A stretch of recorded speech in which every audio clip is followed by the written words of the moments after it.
Nous sommes avec Jean-Louis Servan-Schreiber, journaliste, écrivain, essayiste, homme de presse. L'expansion, vous l'avez créé, c'est un retour à vos premières amours que de publier Clé. Clé, nous sommes au XXIe siècle.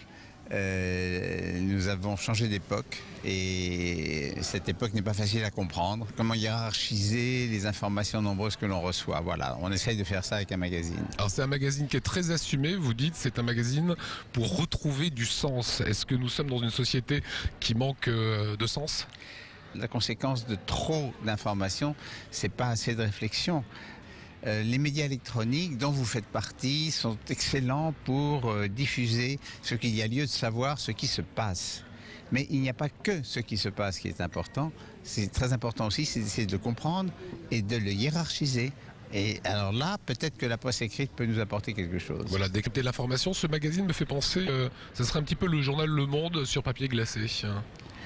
Ah oui, avec cette grosse différence que Le Monde est là pour nous raconter le quotidien. C'est son métier. Et le quotidien, eh bien, il y a comme caractéristique de changer tous les jours. C'est banal de le dire, mais je crois qu'il faut insister. C'est-à-dire qu'une information qui est valable aujourd'hui n'est pas du tout sûre qu'elle aura la même valeur demain. Et en prenant le recul, nous sommes tous les 2 mois. Et le fait d'être tous les 2 mois, en quelque sorte, ça nous libère de l'actualité. Parce qu'il ne s'agit pas de couvrir, on ne peut pas, on ne sait pas ce qui se passera exactement dans 2 mois. Donc on parle de choses qui sont plus durables. Et je crois que beaucoup de choses essentielles sont dans le durable. Voilà, ça nous amène sur des articles de fond que l'on peut découvrir, comme la charia n'est pas le Coran. Pourquoi nous avons choisi de parler de la charia ? Parce que dans l'actualité au sens large, ce dont nous sommes sûrs, c'est que depuis 3 mois et encore pour un bon moment, l'actualité va être focalisée sur le monde musulman où il se passe des choses qui sont assez bouleversantes et tout à fait importantes. Mais tous ces nouveaux pays qui se sont libérés vont devoir créer leur constitution, définir leurs règles, au fond redéfinir leur démocratie. Eh bien, comme la charia est centrale dans la préoccupation musulmane, il faut comprendre un petit peu quel rôle ils lui donneront et en fonction de quels critères. Eh bien, voilà, c'est quelque chose qui permet de savoir un peu mieux comment les choses vont se passer après. Article de fond également sur la surconsommation. Pourquoi on amasse ? Pourquoi on a besoin du dernier iPhone à la mode ? Et pourquoi surtout on a envie de commencer à se désengager de cette course à la consommation. Et ça, évidemment, ça n'est pas seulement pour des raisons économiques, c'est parce que ça fait partie de cet encombrement.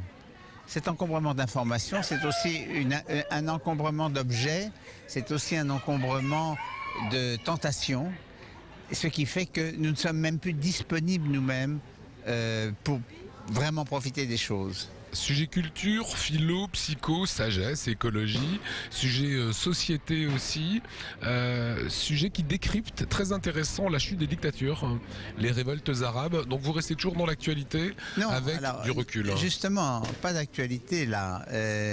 Ce ne sont pas seulement les révoltes arabes. Et lorsque ça a commencé à se produire, et souvenons-nous que ça a à peine 3 mois, je me suis souvenu que la chute des régimes dictatoriaux, il a commencé en Europe au milieu des années 70, où il y avait encore une dictature en Espagne, une dictature au Portugal, une dictature en Grèce.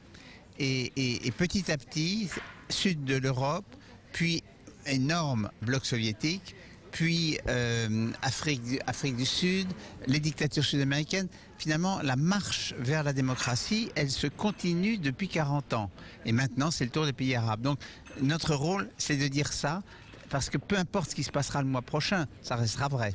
Voilà un magazine qui a du sens, ou pour retrouver du sens. Merci Jean-Louis Servan-Schreiber.